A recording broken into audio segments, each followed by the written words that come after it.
Yesterday, the President gave us a proposal that cuts defense spending once again. It has $500 billion in new taxes and also cuts in domestic spending. It's irresponsible, unacceptable. It leaves our troops and our economy unready to face the challenges of the future, the threats of today. When I went to our steering committee to apply for this job, I explained to them the way I saw the job was to make sure that our troops, those who we send into harm's way, would have everything they needed to carry out their missions and return home safely. Everything in the way of resources, training, leadership. These things are very important. And I look at what's happening with these cuts that we've seen the last couple of years, and it's just, as I said, irresponsible that the commander-in-chief, his main job should be the thing that I look at as my job. Only he has in total. He should be looking out for soldiers, sailors, airmen, Marines that he sends into harm's way. He should not send them with anything less than the total that they need. And to be stepping up and continuing to cut.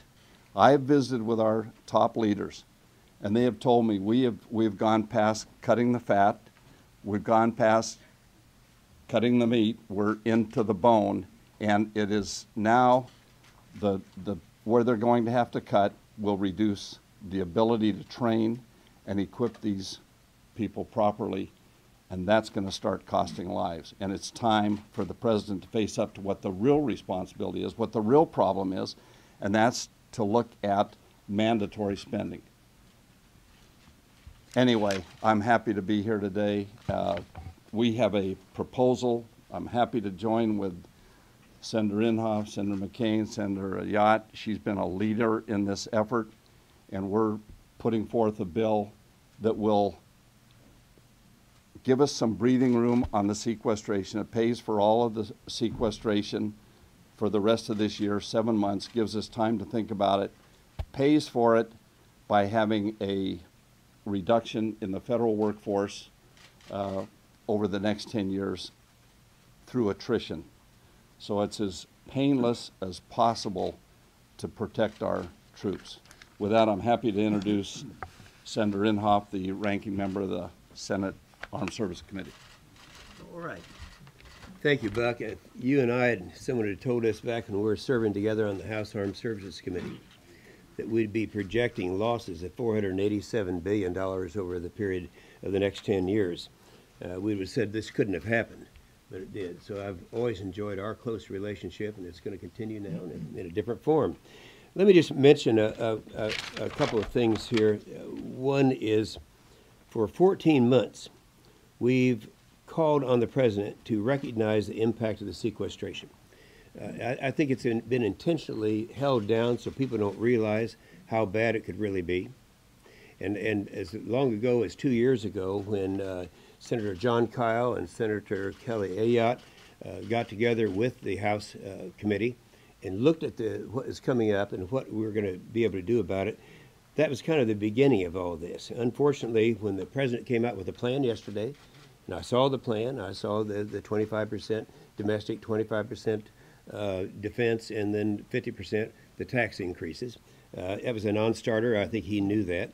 And just this morning, I think it was in the Politico, a press report just this morning said the President has apparently instructed his budget office to restrict the release of information on the devastating impacts of sequestration, so not build momentum in Congress to fix it. And according to Politico, this has infuriated some of the members of the appropriations committees into maybe having hearings.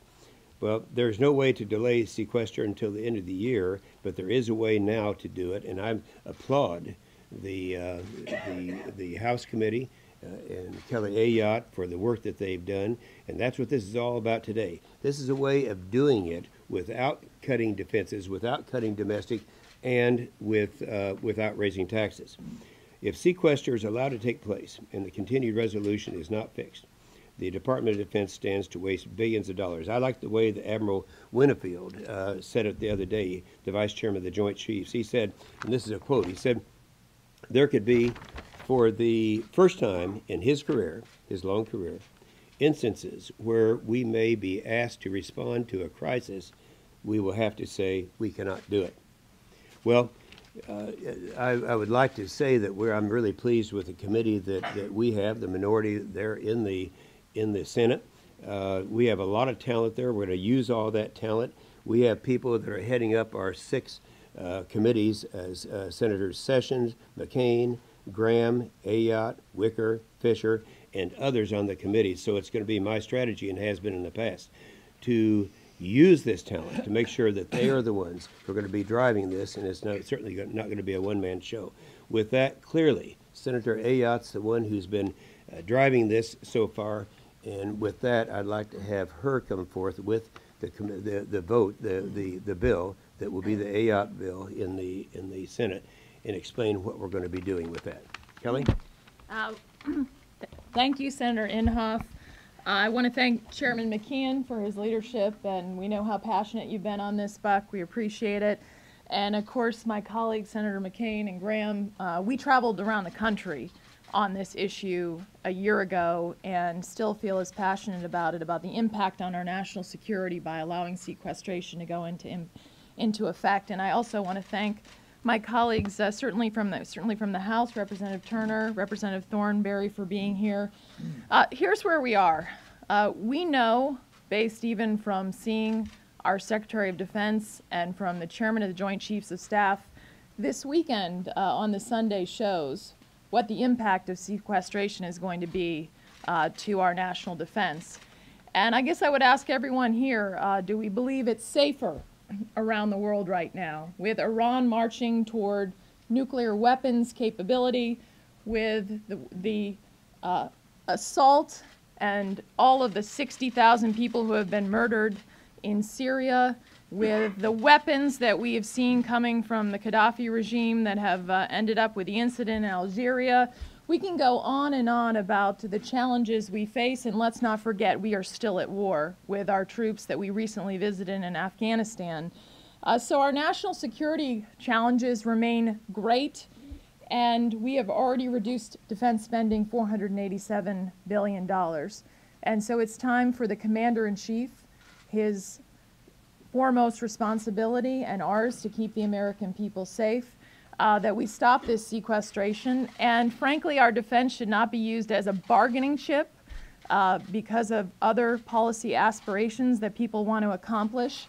And so we've introduced this bill that is similar to the one that we introduced last year, that Chairman McKeon introduced on the House, that addresses sequestration for defense and non-defense through the end of the fiscal year in September without raising taxes, essentially taking the President's own Fiscal Commission proposal from the Simpson Bowles on workforce attrition to come up with savings. And also we've added on a congressional pay freeze as well to pay for this. So yesterday we heard what the President had to say. His proposal is unacceptable. It's insufficient. I agree with Chairman McKeon on this. You know, every discussion we've heard from this President seems to begin and end with tax increases, despite the fact that we've already given $600 billion in additional revenue. Just for a few months' fix, he also wants more on that and more cuts to our defense, even though his own Secretary of Defense has said, if we don't address this sequestration, we'll be shooting ourselves in the head, we'll be hollowing out our military, we'll be substantially reducing our naval fleet, our armed forces at a dangerous time in the world. So I hope that my colleagues across both sides of the aisle will join in this common sense effort. It gives us the opportunity to work out the bigger picture fiscal issues.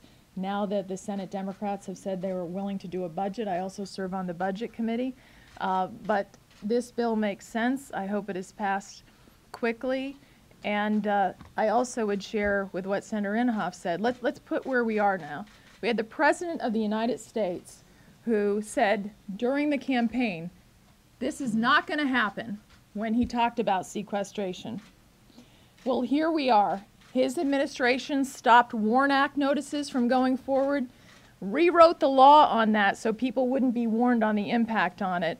And now he wants to use it to increase more taxes when we have a common sense proposal right here from his own fiscal commission we could pass to get us through September, and it really makes sense so we don't undermine our national security for generations, as our Secretary of Defense has said. So I thank my colleagues for being here. It's an honor to be here with all of them, and it's my honor to introduce Senator John McCain, who needs no introduction. But he always appreciates it. One. I'd just like to very briefly say I thank Senator Inhofe for his leadership on this issue, and Kelly Ayotte and Buck McKeon and our colleagues from the House who are joining us. I think that Senator Ayotte pointed out the devastating effects of sequestration. If it's implemented, it'll cut every ship, aircraft, tank, truck program, research and development across the board. Secretary of Defense Panetta, a man that I admire greatly, called sequestration a meat axe approach. I think it's important to note that according to one economic analysis, the cost would cause the loss of 350,000 full-time direct jobs and 650,000 indirect job losses. That's a lot of jobs, my friends, in these very difficult times. Secretary Panetta, again, I quote, "The simple fact is that this fiscal uncertainty has become a very serious threat to our national security." Our chairman of the Joint Chiefs of Staff and our military leaders are saying the same thing.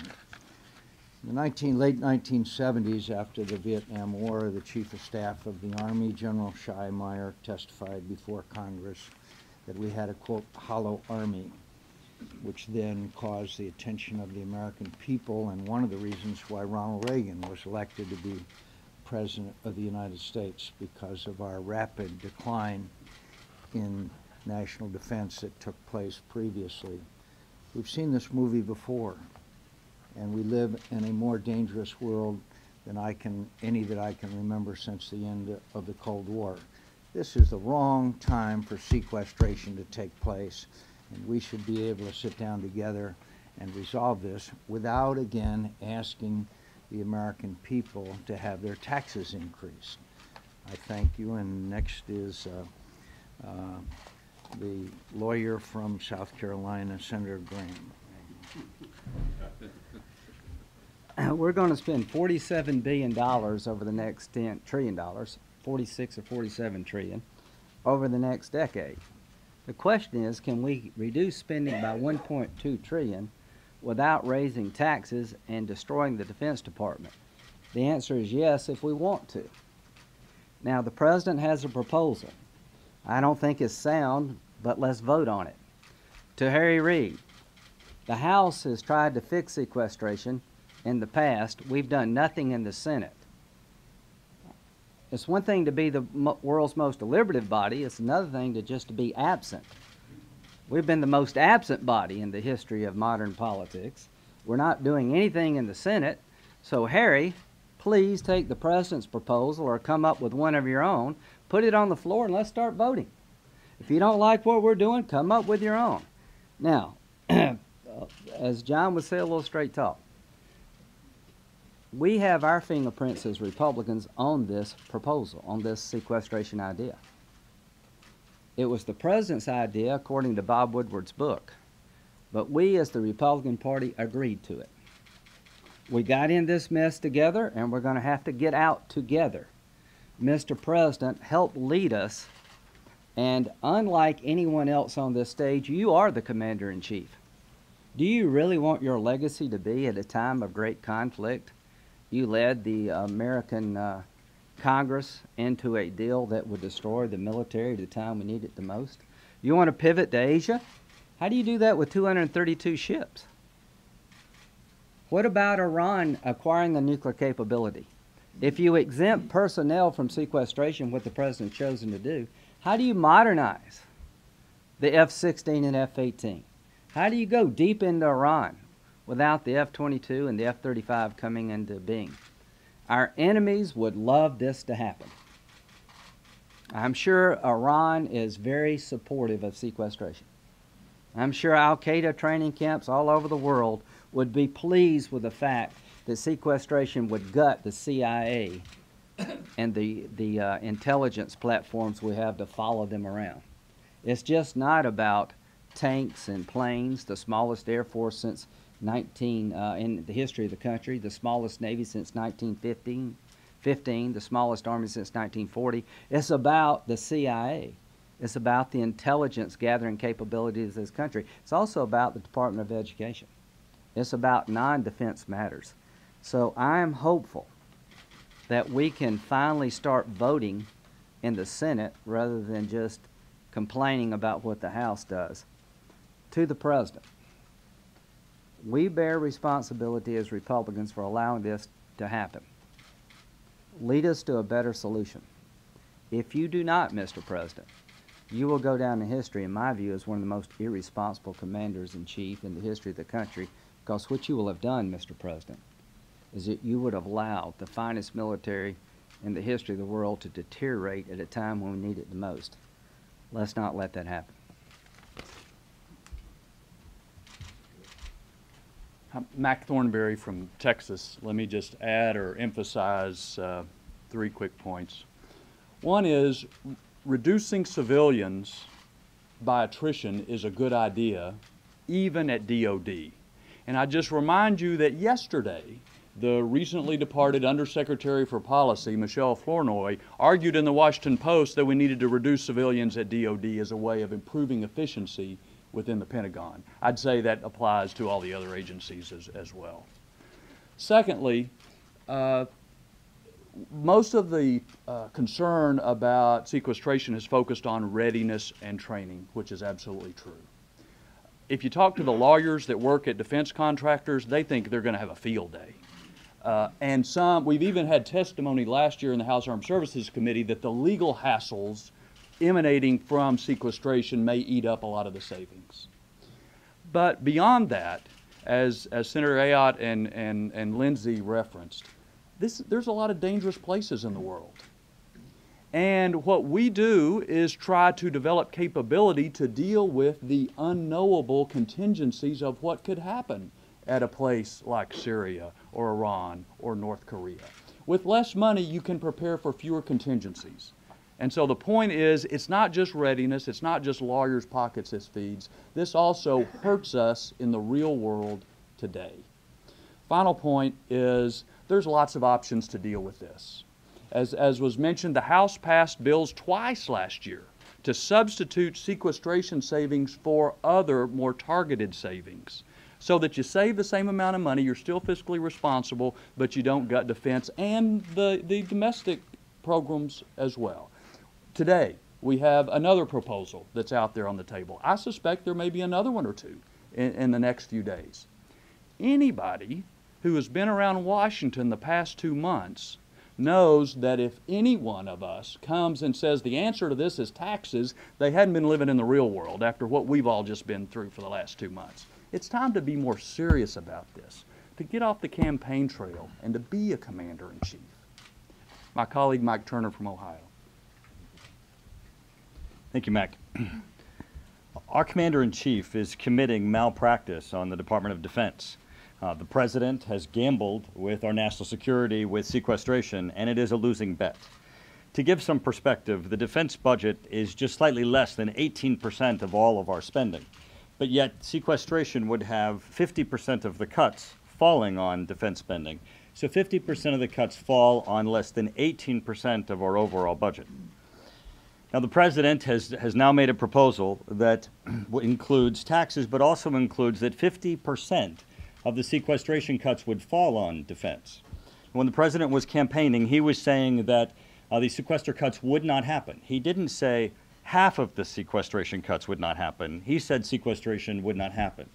So today he makes a proposal that would allow half of the cuts to go into place, and half of it, he claims, would be offset by taxes.